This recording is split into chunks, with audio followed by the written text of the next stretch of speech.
So good morning, everyone. Thanks very much for us. We decided to wait since people were pouring in, and also the opening remarks upstairs. So thanks for waiting. My name is Michael McGuire. I'm Director of Private Sector Compliance at the Office of the Privacy Commissioner of Canada. I'd like to start off by expressing how pleased I am to be here. To be in beautiful Brussels, first of all, after a 2-year hiatus from travel due to the pandemic, but also, and more importantly, to have the opportunity to moderate this discussion on facial recognition technology, or FRT as we'll call it, to save some time during the day, with such an esteemed group of experts with diverse backgrounds. And thank you all for agreeing to participate. We've got a couple of people joining virtually. I'll introduce them all. You can see them on the screen there. I'll introduce them all as they prepare to speak. So the aim of today's panel is to explore the different uses of FRT in the public and private sectors, the challenges to adapt certain privacy principles to FRT, how to reconcile the benefits of FRT with privacy protection, the lessons learned from recent investigations on the use of FRT in private and public sectors, and emerging trends regarding regulation of FRT. On that note, we've got a lot of ground to cover, and we've lost a few minutes, so let's get started. My plan, by the way, is to introduce each speaker as they're about to speak, so you don't have to remember all their names throughout the whole discussion. And before I pass the mic to my colleagues, I'd simply like to share a few opening remarks to set the stage. So technology has become part of almost every aspect of our lives. We can see, hear, and work with each other despite being separated by thousands of miles, as evidenced by 2 virtual speakers here today. We can unlock our smartphone at a snap with our face or fingerprint, and many of us appreciate that. We're seeing more and more use of FRT by companies, police forces, and others. Not only is FRT a powerful tool that can identify someone in a data set of billions in seconds, it's a relatively easy and affordable tool to implement. The use of FRT involves the collection and processing of sensitive personal data. Biometric facial data is unique to each individual, unlikely to vary significantly over time, and is difficult to change in its underlying features. This biometric information speaks to the very core of our individual identity. If used responsibly, under the right circumstances, it can be beneficial to society. We'll hear about some of those benefits today.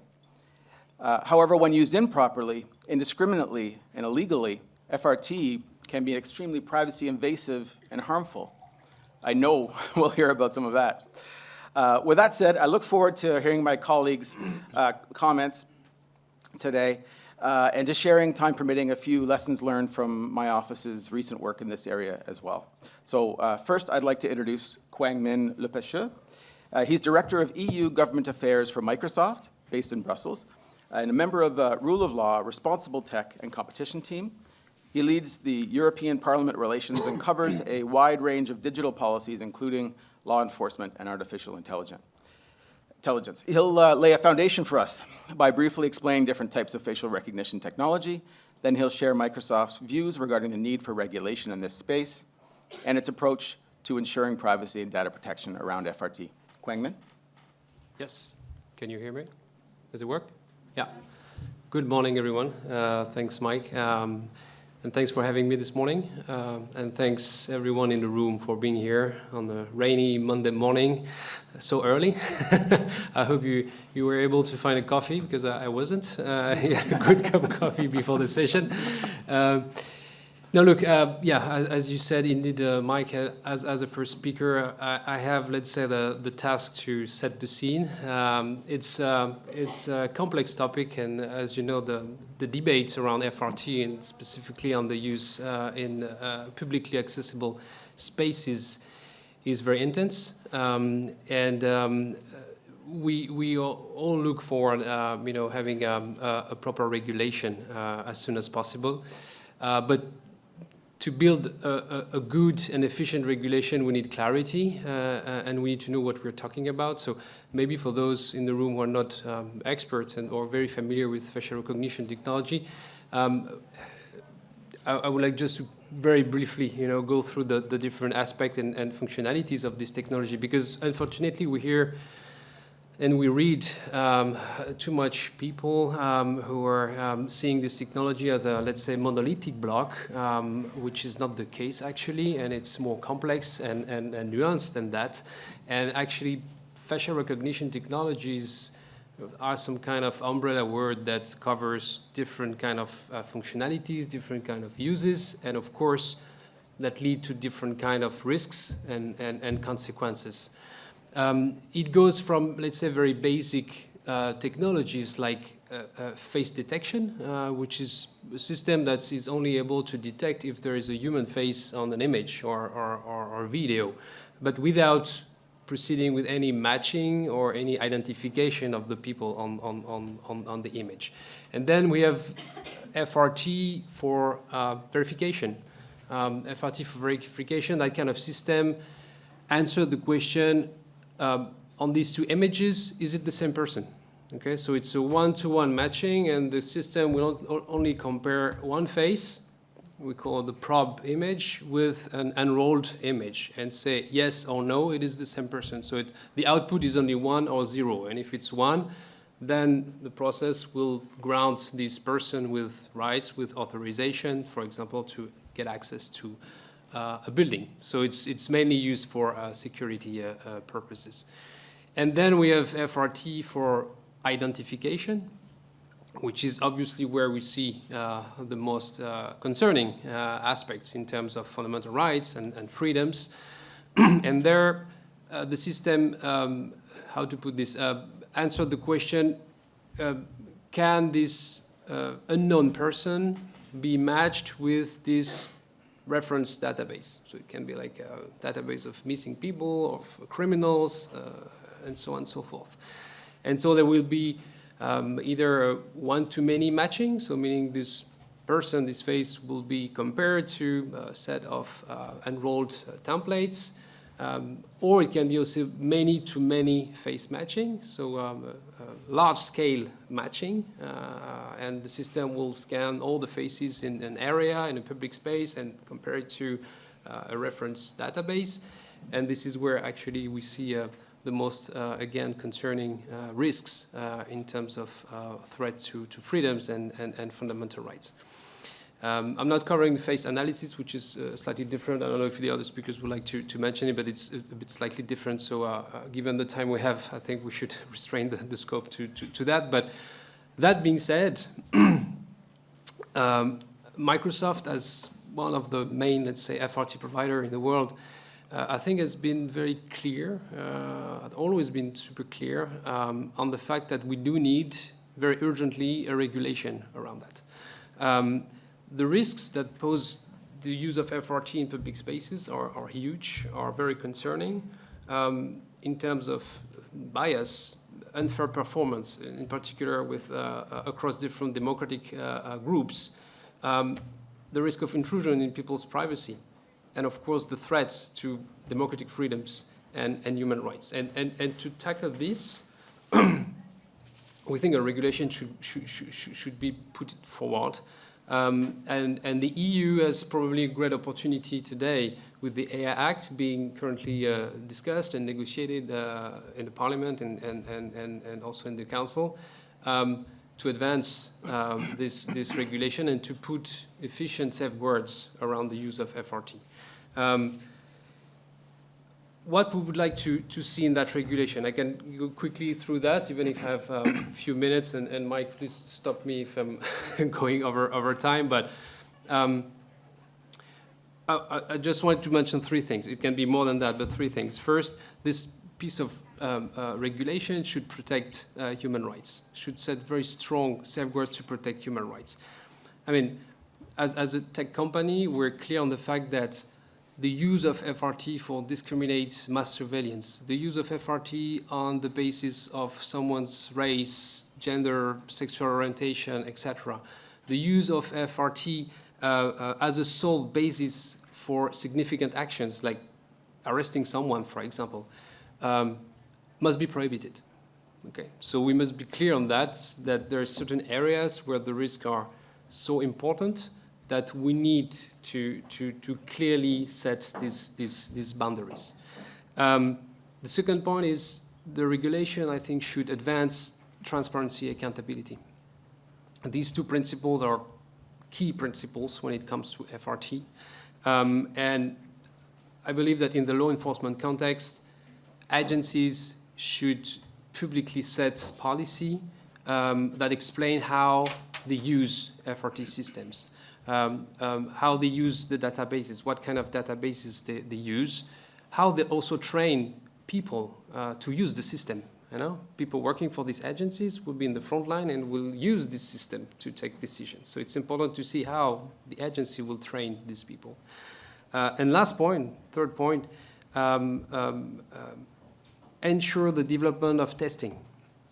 We believe it's an important point, and that tech providers should be open to third-party testing of their systems in order to check and evaluate the performance of these systems. And systems should also be tested in operational conditions, because we all know that environmental conditions can have an impact on the performance of a system. Yeah, that being said, I think it's what I wanted to cover for this very first introduction speech. Thank you very much for your attention. Thanks. Thank you very much, Quang Minh. You've certainly set the scene for us. We'll now move on to hear from Joan Antico. She's joining us virtually today. Joan's a founding partner of Park Legal LLC, a data protection law firm in the US. Joan is a long-standing member of the Berlin Group, is a Privacy by Design ambassador, and has previously served as a global privacy officer for a large pharmaceutical company. Joan is going to talk to us about legal developments in the US and around the globe. In particular, Joan will focus some of her time on the Illinois Biometric Information Biometric Information Privacy Act, and measures organizations can take to mitigate risk in the context of FRT. Joan? Hello. I'm sorry that I can't be there in person, but thank you for attending. And will you be putting up my slides, or are they already up, Michael? I can't see them online. They're not up yet. Oh, okay. Just one second. Here they are. Okay, great. Okay, well, I'll be talking about facial recognition technology and the broader scope of biometric data in the context of corporations and other private organizations. So we're talking about the common uses by those entities, the applicable laws and requirements, the challenges and risks that those organizations face if they don't get it right, which happens quite often, and the recommendations to reduce risks for your organizations, if there are any representatives from private entities in the audience. Next slide, please.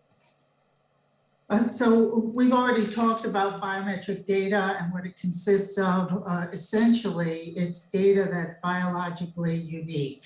The laws many of the laws contain definitions of biometric data, and the definition varies somewhat, but essentially they have the same point. And another main point to recognize is that an increasing number of the newer data protection laws include a specific definition of biometric data. So that shows how important it is in our society right now. The biometric data, of course, is sensitive data, and many of the laws define it as particularly sensitive. And this is because the outcome to individuals can be particularly unfavorable as the data can't be changed if it's compromised. So it isn't like a credit card or a social security number. Next slide.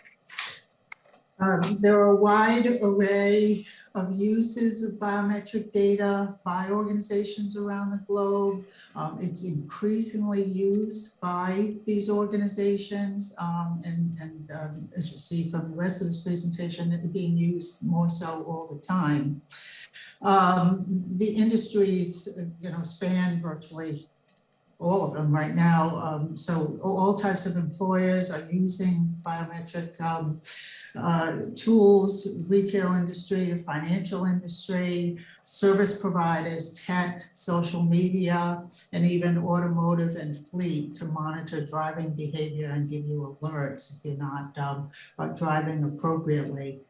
So some of the examples of use of that type of data include identity verification, employee timekeeping, which can be done by facial recognition or by a handprint or fingerprint, worksite entry, device and system access, and secure area access, such as for server rooms and particularly sensitive areas of the organization.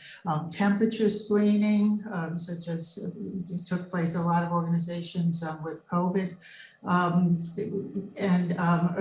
Many of the retail organizations, including a number of my clients, are using it for virtual try-on, which is sometimes called augmented reality, so that people can go online and try on eyewear, makeup, hair products, all different things. Then it's also being used widely in the US to detect shoplifters. So scanning populations to detect individuals who've either been caught stealing in that particular store or, have a criminal record. And casinos are using biometric data for the same type of purpose, to screen thieves who are counting cards and things like that. Next slide. So as mentioned, there's exponential growth in this industry. In fact, by 2027, they expect the industry to reach 82 billion in sales. So quite a difference from where it began, with about 7 billion in 2010 or so. Next slide. There are many laws in the US and around the world that relate to biometric data. The US has some specific laws for biometric data. Most of the other countries have general data protection laws and national data protection laws, which apply. The US, of course, doesn't have a national data protection law, but we have a number of federal and state laws, apart from the specific biometric laws that apply to this type of data. There are a growing number of regulations and documents, white papers, opinions that are being issued by the regulators around the world based upon the use and sensitivity of this type of data. One of the laws that's a real game changer in the United States is the Illinois Biometric Information Privacy Act, or BIPA, as it's called for short. Ironically, this law was passed in 2008, a long time ago, 10 years before the GDPR took effect.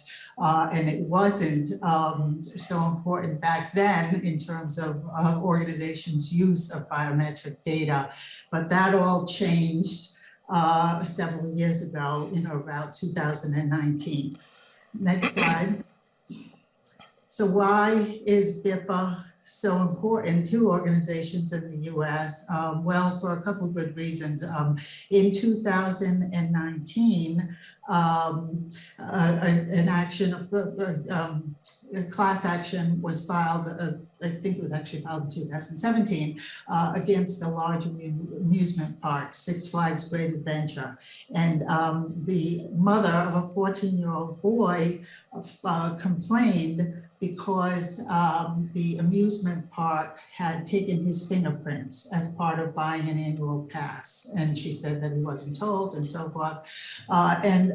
They couldn't show any damages, so Six Flags moved to dismiss the case. And the case bounced around the court system, and ultimately the Illinois Supreme Court decided that you do not have to show damages in order to file an action under the under BIPA. And also, uniquely under that statute, there's a private right of action. So those two factors make the law very, very challenging for organizations in the US. And in or about that time period, 2019, class action lawsuits began to be filed against a wide array of organizations. And that pattern has continued to this day. In fact, some of the articles say that one class action lawsuit is being filed per day against a major organization in the United States. The other challenge organizations under that act is the damages that can apply. So the damages can be $1,000 for negligence under the act, or up to $5,000 for reckless disregard. And they consider reckless disregard pretty broadly, so not following the requirements of the act can be considered reckless. And $5,000 applies per violation. So technically, if an employee puts their hand in for timekeeping on a daily basis, you know, you can see where this is going. So the settlements, next slide, have been very, very large. And the organizations that have been sued are very, very widespread. As you can see from this slide, many of the name brands in the US, including the tech companies, have been sued. Facebook, ADP, the global payroll provider. A lot of these service providers, by the way, have been sued. A lot of the main retail brands have been sued. As a woman, a lot of the top makeup companies, some of my clients have been sued, McDonald's, Walmart, Home Depot. So many of these companies have been sued for either virtual try-on, for employee use of the data. The plaintiffs are getting very, very creative. Next slide.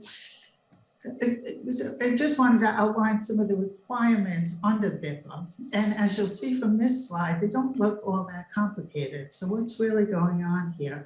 Appropriate notice, give individuals notice, express consent, strict limits on disclosure to third parties, appropriate security, of course, retention, and having a privacy policy. These are basic requirements, such as we all know, under the GDPR. So what's the challenge? Well, a lot of these have requirements that are quite strict, first of all, and a lot of companies weren't paying attention to this law. Again, it's been in effect for a long time, not really thinking biometric data when they're taking someone's picture, you know, or using someone's picture for verification. For instance, the express consent requirement says that the consent has to be in writing. So how do you collect consent remotely from a customer in Illinois when you're located in another place or buying something online? There's legislation pending to change that so that it's clear that electronic consent can also apply, but this is just one example. Next slide.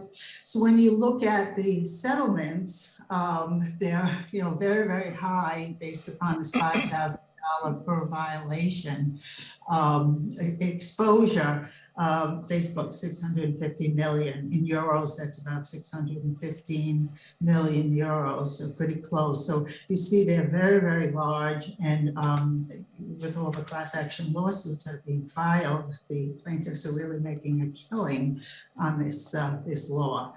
Much more so than these organizations are paying their own counsel for their privacy programs in most of these cases. Next slide. So in terms of the risk reduction, what do you do if you're an organization? You don't want to face these types of fines along with the other challenges to your reputation, your stock value, and everything else. You really need to pay attention, and you need to be proactive. Everybody's focused on security breaches, and so they're implementing biometrics and everything else that they can think of to control security. And then this particular control has its own set of problems attached to it. So you can't focus on one area of your privacy program. You really need to act with strong vigilance in all areas. And from my experience being a global privacy officer before I became a partner in a law firm, the IT, the data protection team, and the business teams really need to work closely together. And you really need to pay attention to all of your projects as well as what's going on externally. In order to be ahead of the game here, because plaintiffs' attorneys certainly are. And while class action litigation is primarily in the US, it can be spreading to Europe. They call it collective redress. The laws are being put in place in most of the countries, most of the member states. So you may see a spillover impact there. as well. Thank you very much. Thank you very much, Joan. And first of all, for those of you who don't know, Joan is giving this presentation to us at about 3 o'clock in the morning, as sharp and fresh as she looks and sounds. It's very late there, so thanks so much for doing that, Joan. Well, I usually have a half a cup of coffee and I'm on my third cup, so thank you.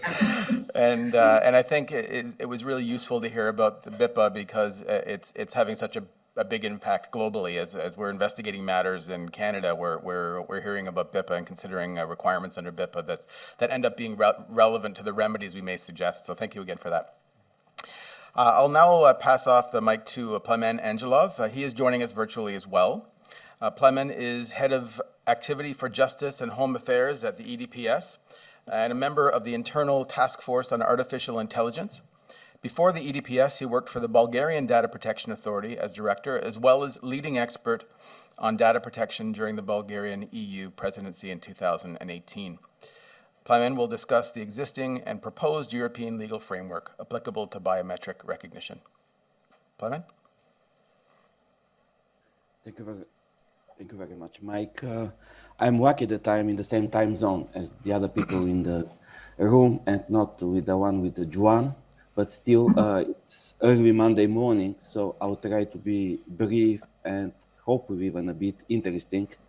But first of all, I'm really delighted and honored to be with you to discuss such a fascinating but challenging topic like facial recognition.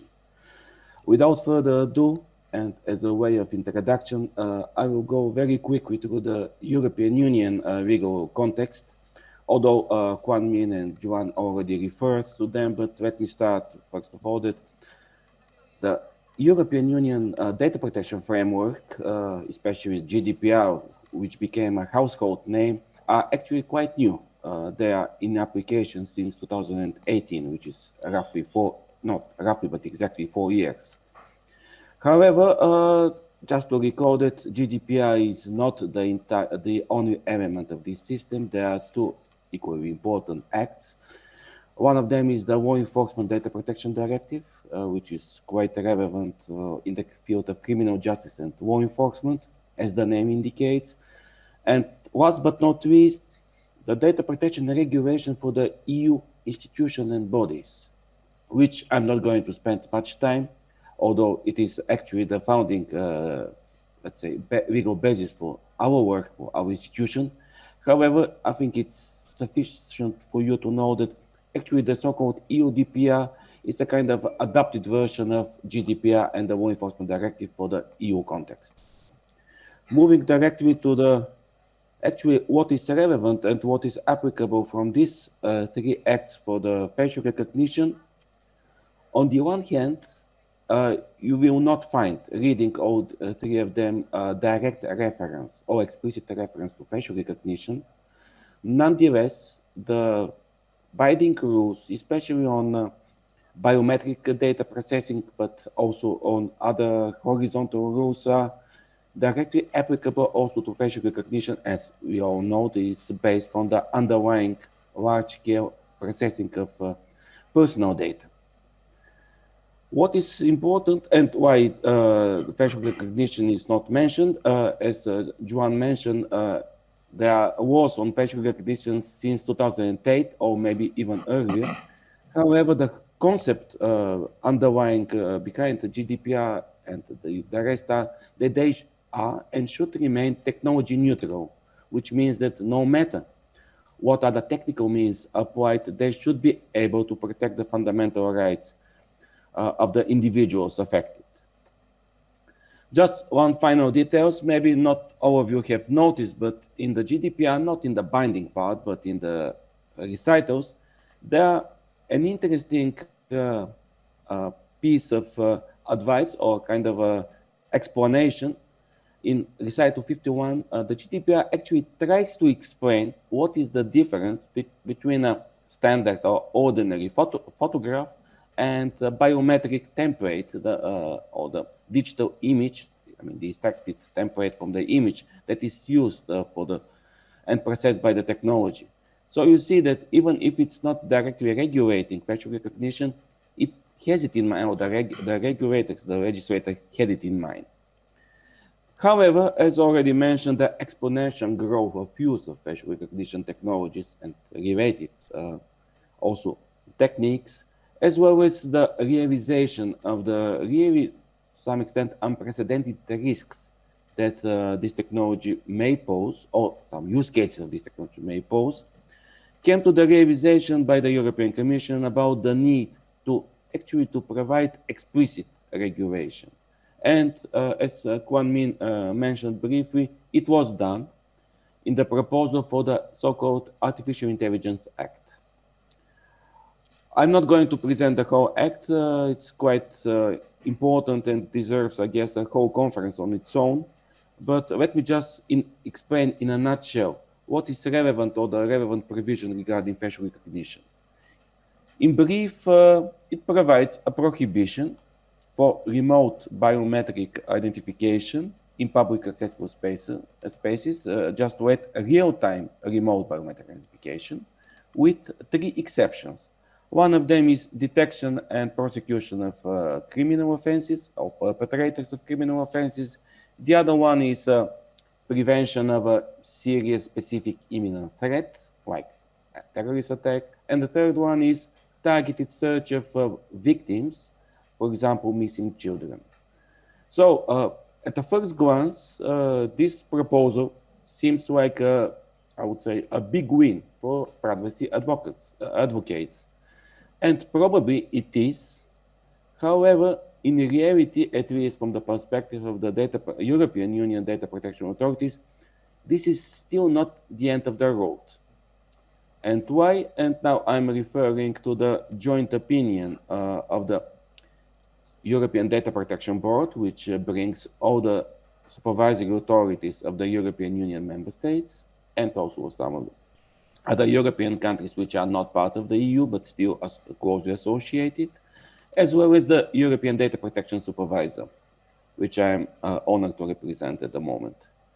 So the joint opinion, while actually welcoming quite a number of amendments from the proposal for the AI Act, actually highlighted that there are some certain use cases, especially in this case related to artificial intelligence and more specifically to facial biometric recognition, if I use the broader term, which pose so unacceptably high risk that actually the only viable solution identified by us, by the supervisory authorities, is a general and unconditional ban.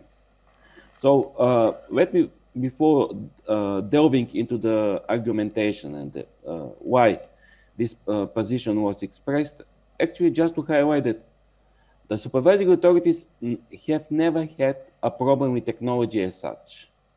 Their concerns are related to certain use cases and the impact of these use cases. So it's not, we have never verified or just put a kind of a black stamp on a certain one or another technology. Let me coming back to what I mentioned about GDPR and the other law enforcement, like the acts like law enforcement directive.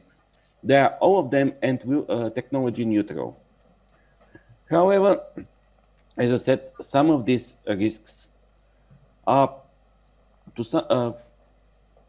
not that we haven't seen other, let's say, encroachments on fundamental rights and freedoms. But however, especially with remote biometric identification, we are moving into a kind of another level of the game, another level of threat, which actually goes much beyond the privacy and data protection. So first of all, let's think about the chilling effect that biometric identification in public accessible places will have on other rights, like which we consider as also some of the pillars of our democracy, like freedom of assembly, freedom of expression. Then let's think about something that we associate on one hand with countries that are, okay, let's put it not so much in a geopolitical terms, but let's say in art terms, with a dystopian future of mass surveillance and not invented today, but still this society where actually the individual is turned is deprived of any freedoms. Of course, this is an extreme case. We are not saying that this is a kind of an automatic course. However, the risks and the sliding into this direction is visible, and even with the best intentions and with the safeguards that we have in place today, we based on an objective, and we're talking again, it's not an ideological conclusion, it's an objective and careful assessment of what is actually feasible today to mitigate this risk. And the conclusion reached, not an easy discussion, by the way. I'm not opening the door of what happened in the EDPB and when discussing the joint opinion, but clearly there were quite a number of different views. At the end, all 27 supervisory authorities and the EDPS reached a unanimous understanding that the general ban is actually the only way to go forward. And finally, just one final argument, something that is, again, very practical. If we are talking about, let's say, remote biometric identification in public accessible spaces, I mean, used only on very limited exceptions, and those three which I mentioned, I'm sure sound very convincing. Who is not willing to prevent, let's say, imminent attack? However, let's think that in order to implement this, even on a, let's say, on a very limited basis, you still need a massive technical infrastructure of smart cameras working 24/7, linked to databases. If you are going to search in a union without internal borders like the European Union, you need actually central databases in order to make sure that you have up-to-date information of a perpetrator. You may be searching because he or she may be today in Spain, but in a day or even few hours in Finland or other corners, other parts of the Union. So you see, it's not possible just to make limited use. Once you go to the way that you are going to accept, even as a kind of a exception to the rule, surveillance in public places, there is a kind of opening the tap of the bottle and the genie is out. And simply, we cannot, as supervisory authorities, we cannot see a way to bring back the genie in the same bottle. This is, of course, I think this case is the most widely discussed, but there are also at least 3 other use cases of facial recognition, which are not maybe identification in the strict sense, but still we consider that they pose and they also infringe not only on fundamental rights, but also on the dignity of individuals. And that's why in the joint opinion, they were also considered that they justify a general ban. And I'm talking about facial recognition or biometric recognition systems, which are kind of a categorizing or clustering individuals based on race or ethnicity, or even, as we know, some claim based on political inclination or sexual orientation. The other one, the other type of technology is those that infer emotions. I'm not going to open the debate about the science behind this. I'm not a technical expert, but we cannot see a way to reconcile the essence of fundamental rights, and especially the human dignity, with a way of somebody just peeping into your soul and trying to guess what you are feeling. Of course, there may be cases, especially in the medical context, where exceptions, especially to the latter, may be justified. I mean, infer software which try to identify the emotion of an individual, but as I said, it's maybe, I guess, in a health environment.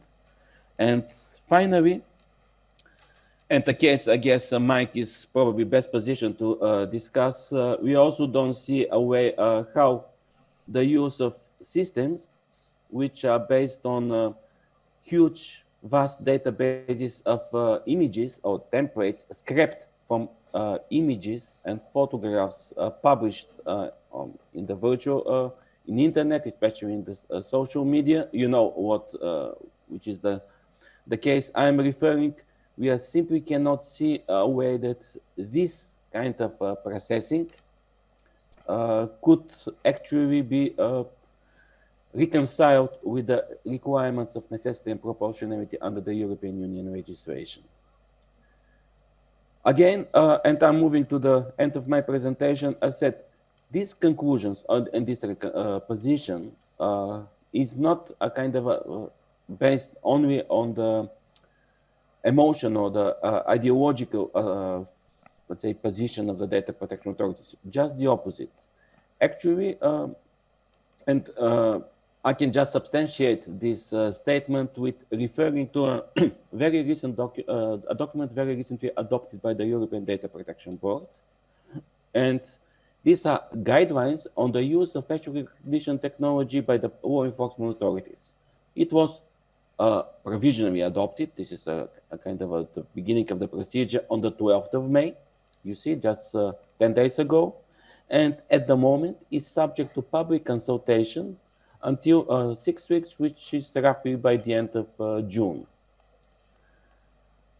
While, let me just say very few words about these guidelines. On one hand, especially in the conclusions, they, and it's quite natural, they are fully compliant and consistent with the joint opinion and recall these 4 cases of use cases of facial recognition, which we consider that a general ban is the only option. At the same time, and for the many other use cases, especially in the law enforcement context, the guidelines provide a hopefully useful, but in any case, very pragmatic tools and hints and tips. For example, they include, as a way of template, a way which should facilitate, or the objective is to facilitate actually assessing the interference with fundamental rights. You cannot mitigate a risk if you don't fully understand the elements of this risk. And this is with a full understanding that not all of us are data protection experts. These tools are made really for general. They are not made only for legal, let's say, public. They are made really for the understanding of the needs of the law enforcement authorities. Another pragmatic tool, part of these guidelines, are a kind of a project management guide, especially for those authorities who would like to procure and deploy facial recognition technology, and who would prefer, instead of not having the resources to develop on their own, are looking to procure something off-the-shelf technology, probably adapted. And so this guide is actually explaining the various roles, what should be considered with allocation of responsibility, which are the stages of such a project, and so on. And finally, there is also another annex, kind of attached to. This is a set of hypothetical scenarios with the aim to, how to say, illustrate or exemplify, let's say, the legal analysis part of the guidelines, which may be a bit challenging to understand because there are some high-level assessments of the European Union legislation and so on. So they try to present how this consideration, legal consideration especially, should work in practice, given some of the, I think, 6 hypothetical scenarios which are quite commonly used at the moment. So you can find and read these guidelines, and also, if you wish, participate in the public consultation, which I strongly encourage, on the website of the European Data Protection Board. I'll stop here and will be more than happy to answer to any questions later on. Back to you, Mike. Thank you very much, Plamen. There's a lot going on in the legislative front in Europe. Thanks very much for giving us an overview of that. I know we could have gone on for an hour on that alone. I'm glad you're able to make it today, even if only virtually. I'm going to now pass it over to Daniel Lufer. Daniel is a senior policy analyst at Access Now's Brussels office. Leveraging his PhD in philosophy from KU Leuven in Belgium, Daniel's work focuses on the impact of emerging technologies on digital rights, with a particular focus on artificial intelligence, facial recognition, biometrics, and augmented and virtual reality. Daniel will provide us with a civil society perspective, looking at FRT through the lens of human rights, and discussing potential solutions to protect those rights in the context of FRT. I noticed you were nodding a fair bit during Plamon's comments, so I'm looking forward to hearing yours. Great, thanks. So just first to say thanks for the organization, and it's really a pleasure to be here. And I'd actually like to start with a little reflection about my nodding, because we've been working on this topic and advocating for exactly the type of prohibitions that Plamon and the European Data Protection Supervisor and Data Protection Board now officially advocate for quite a few years. So have many activists, a lot of those activists from marginalized communities. And about 2 years ago, most people were calling us privacy extremists. It was seen as an extreme ideological position, not based on an objective analysis, which is completely untrue. So it's fantastic, in one way, to see that position now accepted as based on an objective analysis of data protection, but it also was based on such an analysis 2 years ago. So it's interesting how the discourse has shifted, but we weren't really listened to, and a lot of people weren't listened to 2 years ago, were called extreme. So I think it's worth reflecting on, how the position is perceived depending on where it comes from. So just to start, a very short intro to Access Now. We're a global human rights organization that works to protect digital rights of people at risk around the world. We've been working on AI for quite a long time, back in the days when AI ethics was a big thing. And, this was interesting coming out of, say, 2016, when a lot of the discussions were about big data and we had data protection regulation. And suddenly there was this very weird shift to ethics. A lot of companies saying, oh, I think we can have ethics guidelines, fairness, accountability and things, and then that will protect us from the risks of AI. And Access Now, along with other civil society organizations and researchers, were there quite early saying, we need a human rights approach. And I've listed some of the documents there, like the Toronto Declaration from 2018 on protecting the right to equality and non-discrimination in machine learning systems. And I mean, one of the consequences, I think, of us and many people taking this human rights-based approach was that rather than a lot of the ethics approaches take this kind of more utilitarian perspective of balancing benefits against risks, we were really looking at what risks and what violations are impermissible. And I think that really led quite quickly to the position that's now fairly mainstream about the need for prohibitions on certain uses. Again, when we heard that the EU was planning a risk-based approach to AI, the big civil society campaign, one of them was that in any risk-based approach, you need to take account of unacceptable risk. And if the risk cannot be mitigated, or if the risk is so egregious, then the solution has to be a prohibition. And I think that now seems obvious when the AI Act has Article 5 with prohibitions. Other instruments that are taking a risk-based approach seem to be following the trend, but I don't think that was a given. That a lot of pressure was needed to get us to that point. I'd just like to reflect a bit, and I mean, in a way, I don't have to do the presentation I would have done because Plamon went before me and because of the position of the EDPS, which is fantastic. But I'll give a short reflection on, where the discourse was and how we got to where we are. And I've put up examples of sort of the three main positions that we started to see a few years ago. We have the World Economic Forum paper here on responsible limits on facial recognition technology. A lot of organizations or positions were saying we can have safeguards, we can mitigate the risks. I think the AI Act prohibition is an example of that type of approach. It's not at all a prohibition from our perspective. If I may say, I think the exceptions are so broad that it actually, and maybe intentionally, tries to provide a legal basis for something that is already and should already be prohibited under the GDPR and the Law Enforcement Directive.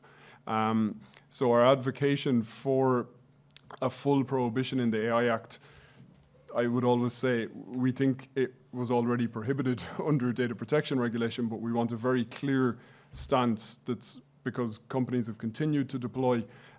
We need that to be absolutely black and white in the AI Act, that this use of remote biometric identification in publicly accessible spaces is out and out prohibited. We've also seen these temporary moratoriums. Microsoft also did this voluntarily in the aftermath of the murder of George Floyd, which is a great acknowledgement, but at the same time, we can't be relying on the goodwill of some companies to prohibit this dangerous technology because a lot of other companies especially are not good-willed, Clearview AI among them, and we'll see that, if some companies pull back without a regulation, others can slip in to fill the void. Then on the right is the Ban Biometric Surveillance campaign, which is led by Access Now, and really advocates for an out-and-out ban on the use of this technology in publicly accessible spaces. I've got a little overview of some campaigns here. Many of you will know the Reclaim Your Face campaign, which I think was first on the scene. Access Now, we're also a member of European Digital Rights, the network of digital rights organizations in Europe. And a lot of EDRI members work together on this Reclaim Your Face campaign to call for a ban in the EU, which also has this European Citizens Initiative, a petition that you can sign with over 71,000 signatures. There's some other ones there. Amnesty International's Ban the Scan, Bancam from Roskomsvoboda, a partner in Russia. So we really saw this as a global organization. We were also not only called privacy extremists, but European privacy extremists. But I think as a global organization, that really works with human rights defenders around the world, with activists, we saw that this was a global need. This is a global acknowledgement. The Ban Biometric Surveillance campaign has been signed from over 200 civil society organizations from over 60 different countries. We also see a campaign emerging now in Brazil. So this is really a universal acknowledgement that the people who are most under threat from this technology recognize the need for a ban. Just one quick reflection on something that's come up, especially in Plamin's discussion about the technology neutral nature. There's maybe this sense that we're demonizing a certain technology, but I think that's absolutely not the case. As Plamin said, we need to be technologically neutral and look at what's happening. And I think it's always worth thinking about if biometric surveillance were done manually by people in publicly accessible spaces, we would under no circumstances stand for it. Imagine if every time you walked into a public space, some physical, real-life police officer came and checked your identity against a database. You would not stand for that. And there is actually no difference in the fact that that's done by AI or something really fancy and shiny and new, or a physical police officer. The fact is your identity is checked, you are surveilled, and I think being technologically neutral means looking at the process that's happening, and the process is itself absolutely unacceptable. Just to go a bit beyond biometric identification, and we had a fantastic overview of detection, verification, we've also looked at what was already raised as face analysis or biometric analysis, biometric categorization. And Plamin mentioned this too. We've had a campaign for a while against automated gender recognition, which ineradicably discriminates against non-binary people, against trans people, has been shown to be more accurate on darker-skinned women. It's, again, something that can't be fixed. I think one thing to highlight as well is that while a lot of the campaigns from civil society organizations in Europe, maybe in the US, have been focused on regulation, a lot of our partners in Latin America, and Southeast Asia are actually focused on litigation, and that's been an interesting distinction. So especially there was this case from EDEC, the Brazilian consumer organization that we were involved in, against a smart advertising billboard that did gender and emotion recognition, and the judge actually ruled based on sort of Article 29 Working Party EDPB guidelines that the processing of biometric data for the purpose of gender and emotion recognition was actually impermissible. That's something maybe we can come back to, because the company themselves were claiming that they didn't process biometric data because they weren't aiming to identify, which is quite the loophole there. I think I'll wrap up because I want to give us time for questions, and I think we'll get into the ins and outs of the AI Act. But I've listed here some of the civil society positions, and I think what many of you will have seen, and you can check out this joint statement if you haven't, an EU Artificial Intelligence Act for Fundamental Rights, is that we've been working with a broad coalition of civil society organizations in the EU to make sure that the joint position for fundamental rights is taking into account all of the different perspectives. An example I can give there, and Plamen raised the issue of emotion recognition. When we've been calling for a ban on emotion recognition, we often get the pushback to say, well, actually emotion recognition is very useful for autistic people. And the first reaction I had when I heard that was to talk to autistic people. We talked to the European Council for Autistic People, and they said, no, it isn't. Autistic people don't have a problem recognizing emotion. It's actually extremely ableist to assume that. It assumes that one side of the interaction is inferior to the other and should, through technological means, be taught to behave as the other one.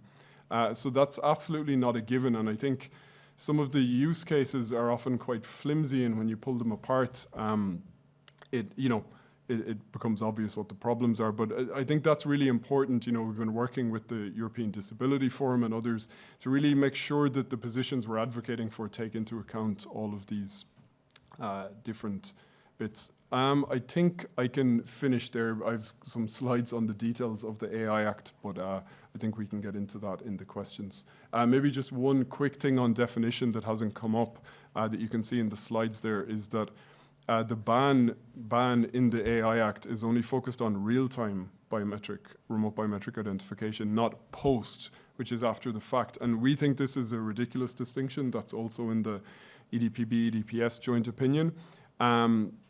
Because the harms don't just come from live facial recognition. Clearview AI does primarily, and Michael, correct me if I'm wrong, but post remote biometric identification.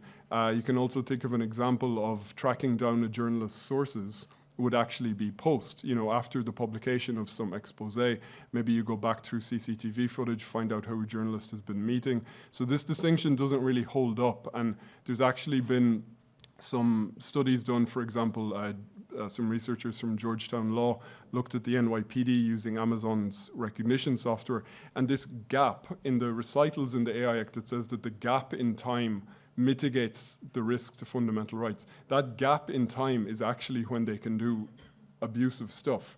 There was an example, and I always like to give this, where they had a bad picture of a guy robbing a liquor store. One of the officers thought that he looked like Woody Harrelson. So the picture wouldn't go through the system. So he went to Google Images, got a picture of Woody Harrelson, ran it through their database, found a match, and someone was arrested on the basis of that. So this time gap is absolutely not a time for mitigation of risks. It can potentially be expanded. I'll finish there, and thanks for listening and for being here at 8:45. Thanks very much, Daniel.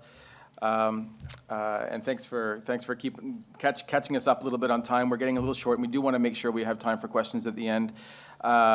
You've mentioned a couple of ideas about the biometrics for categorization, the post recognition.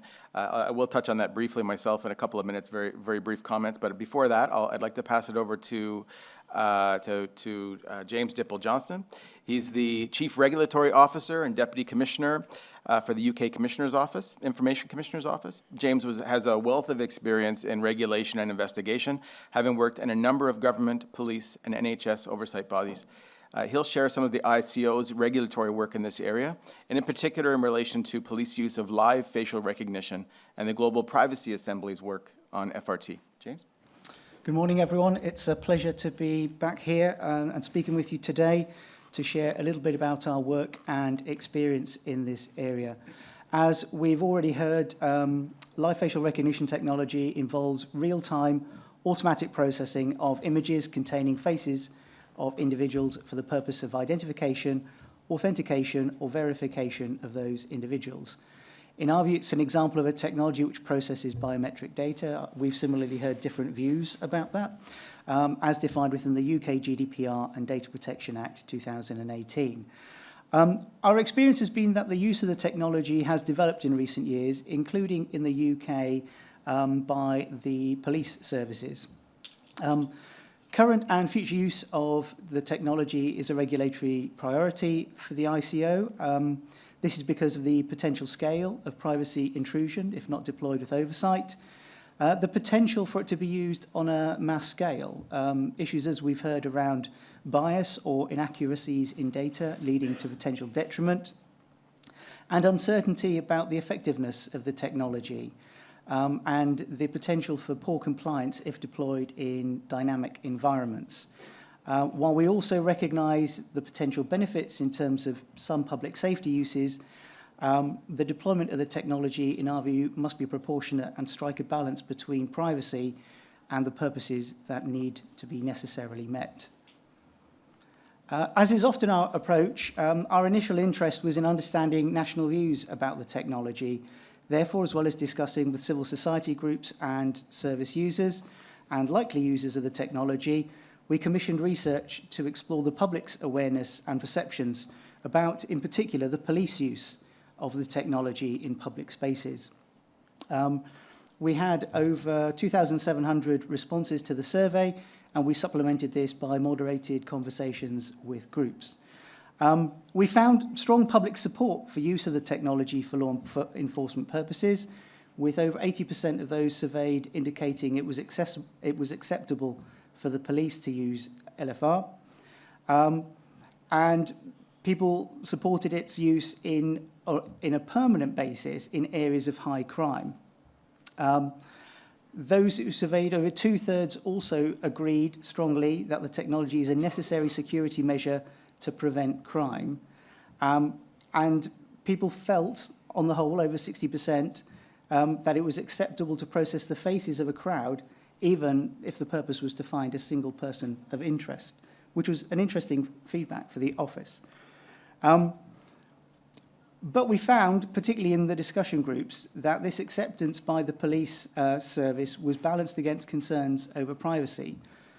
Comments in particular, as part of that qualitative research, demonstrated support for the technology only where it was strictly necessary, and that people wanted to know when it was being used and have an opportunity to object to their images being processed and stored.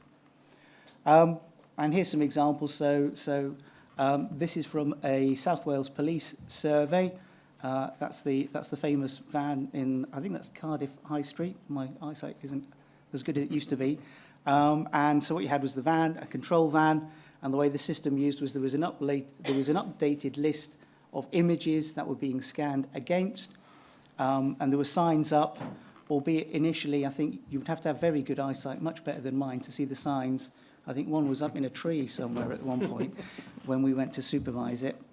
And then there was a line of police officers in some of the deployments, particularly some of the ones in London. So I'll leave it to you to figure whether a criminal would approach a line of police officers across the street, irrespective of the facial recognition technology. But it was interesting for the office to examine, and we had good cooperation from the police services in terms of understanding what they were doing.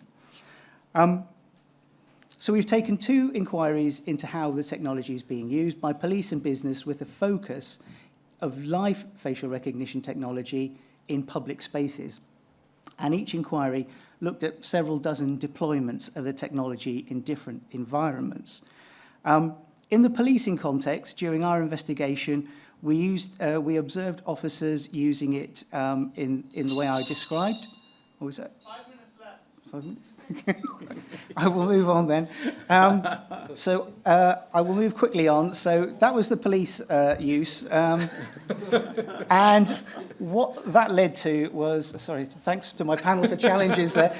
So we've published an investigation report summarising our findings of the investigation, but also to the point around organisations wanting to have more certainty about how they should deploy the technology.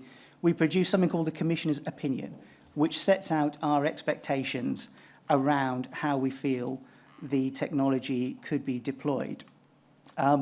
We particularly focused on strict necessity, and that deployment should be proportionate. It should be intelligence-led for a specific issue in a specific location and not indiscriminate. And that there should be openness and transparency for the public about when the technology is being used. And we've continued to work with forces as they've looked at further deployments, and we've continued to encourage the use of equality impact assessments and full involvement of their data protection officers. Really important plug for police force data protection officers to ensure that the force is best placed to meet its transparency and data protection obligations. Moving quickly on to our commercial settings. What we found here was a more emergent market in the UK. We had lots of examples of a variety of deployments which were in trial, pilot, or testing, or design phase. Most of these did not, upon examination, proceed beyond these initial phases. And we found that the technology was being used variously in retail environments, shopping centres, individual shops, but also in galleries, sports venues, sometimes being used with information from the police to identify people who might pose a challenge to shopkeepers or customers or a threat to them, or to exhibits in museums. Our survey found of the public that actually support for these kinds of uses was lower than for law enforcement, with only 44% of people supporting use of the technology, for example, in retail settings. So perhaps the UK public are not as convinced in terms of the commercial uses as they are for the law enforcement uses. We have also been aware that the technology is being developed and purported for testing in the retail environment for the marketing example, where to sort of follow people around a shopping centre or to market particular advertising to them. And as our Commissioner's opinion set out there, our view was that there should be a high bar for that kind of use, for that to meet the requirements under the legislation. And I'll just move us on for time and explain a little bit about what's happening in the Global Privacy Assembly at international level by data protection authorities. In October 2020, a resolution on facial recognition technology was adopted by the Global Privacy Assembly, work involving the ICO and our colleagues in Australia, but also several other GPA members, and a partnership between the International Enforcement Cooperation Working Group and our colleagues on the AI Working Group to develop a set of principles and expectations for the use of personal data in facial recognition technology. That subgroup, with colleagues from Japan, Australia, Canada, Ontario, Switzerland, and the EDPS, have been working on taking forward that work. And throughout 2021 and into this year, we've been developing those principles. And our anticipation is to be able to bring those to the GPA in the autumn when the GPA meets again. So in summary, it's been a busy time. I'm sure it'll continue to be a busy time as the technology develops. I'll leave it a bit of time for questions, Mike. Well, yeah, I might. I'm not sure if we might not have time for questions, but I will, unfortunately. But I will just say a couple of things about our. Thank you very much, James. Our office's work. I won't read my notes. I'll just tell you that we decided to take a strategic approach at the Office of the Privacy Commissioner of Canada to enforcement in this area. We looked at 3 different organizations, 3 different use cases. We looked at the purveyor of FRT technology. So the Clearview AI, we looked at National Police Force use of that technology, and we looked at the commercial use of FRT in the commercial context. With Clearview AI, we found a couple of things. We found that clearly they didn't get consent for the scraping of the images, but more importantly, we found that their collection and use of those images and the facial recognition technology was amounted to mass surveillance and was therefore inappropriate. It was putting everyone on the internet under surveillance 24/7. They did agree to leave Canada, so we were pleased about that. They did not agree to delete Canadian images. So our provincial colleagues who have powers that we don't are pursuing Clearview AI in court, and Clearview is challenging those. With respect to the RCMP, our National Police Force, we found that they should not have used Clearview AI on the basis that it was collected illegally. The information was collected illegally. And we're working with them on developing practices and protocols to ensure that they evaluate those new technologies and control them before they're actually implemented. And finally, and interestingly, we looked at a shopping mall's use of FRT in information kiosks, those little maps that you look at as you walk through the mall. And they had a minuscule camera that was capturing an image and then doing FRT to categorize people by gender and age. They claimed that, first of all, it wasn't a camera. They said it was a tunnel. They said tunnel. And what was interesting, and they said they weren't collecting the information via this tunnel. What's interesting, our technological analysts during a site visit did an analysis of their technology. First of all, what we found written on the side of the tunnel was the word camera, which we got a kick out of. It made it into our report. And second of all, we found that we've actually found in a site visit at their service provider that they had retained 5 million facial recognition templates for shoppers that had shopped for no discernible reason. Well, we may never know why, but I think what it demonstrates is what can happen. They say they weren't collecting the information; they were just categorizing. But those templates were sufficient to recreate someone's face. They were probably using more resolution than they needed to. So I think it just highlights how. In this space, we have to be very careful how information can be collected for one purpose and then used for another to potential harm to individuals. I don't know if they're going to let us take questions now. Why don't I try and see if anybody kicks this out? Does anybody have any questions for this for the panel? Oh, yes. Sorry, I just need my glasses, I think. So feel free to pipe up. Someone just go ahead and jump in. So I had a question for Kwang Min. So you mentioned that Microsoft would like to see regulation in this area of biometric data. You also mentioned what you guys kind of want to see in it. But of course, it is known that the AI Act will still take some time before it comes out. So my question to you as being from Microsoft is, given the lack of legislation, is Microsoft engaging with fundamental rights now? And what is motivating you guys as an organization to actually do that?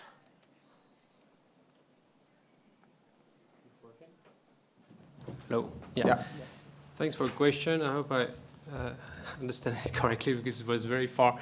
Yeah, you're right. We're not there yet, and the situation is very urgent because the technology is already there.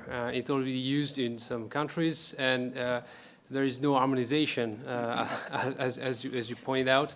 And we see, for example, in the US that the Washington State has put forward a legislation with quite interesting safeguards, but that in Europe, we don't have that yet. And so I think, as it has been rightly expressed by other panelists, the AI Act is going in the right direction, putting not enough for you, but putting like interesting, I think, exceptions. I think we all agree that we need to improve that, and we need to have a very strong regulation, as I mentioned in my first words.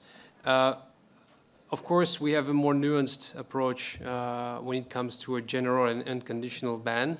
But we are also trying to act responsibly, and as it has been mentioned, we did a moratorium when it comes to, it was to sell FRT tool solutions to the police department in California, and decided that regarding the situation and the lack of regulation, we just decide like temporarily not to sell that kind of tools in there. So our objective here in Europe is just to try to work all together to discuss in particular these exceptions and how we can maybe find a way to have not a general and unconditioned ban, but work on something stronger.